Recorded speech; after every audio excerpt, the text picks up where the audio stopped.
My question is, how did you work up the courage and confidence to become one of the first African-American women to join the LPGA? Okay, how did I work up the courage and the confidence? That is a wonderful question.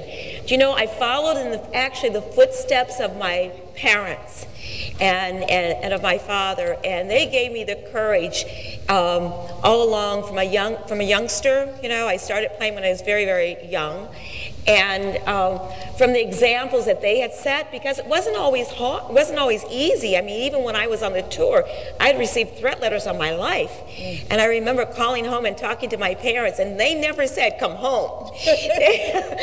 But I think they had really gave me the strength, you know, from watching what they had done, you know, many years before. And so I felt, you know, in the late 60s and early 70s, if they had gone through what they did back in the 30s and 40s, and I certainly had the courage and the fortitude to continue on. And I felt that it was just a major responsibility and an obligation because of all the people who had come before me.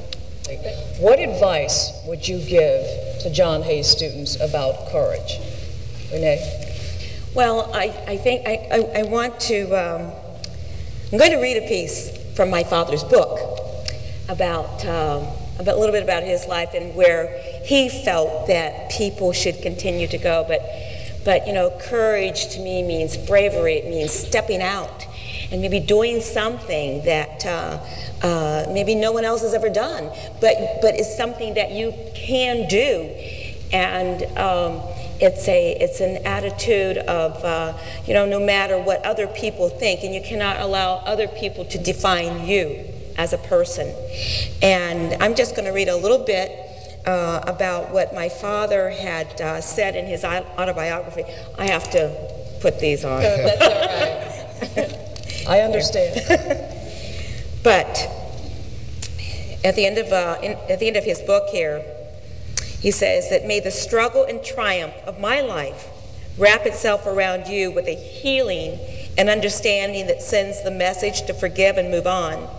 Don't dwell on the past. Be present now.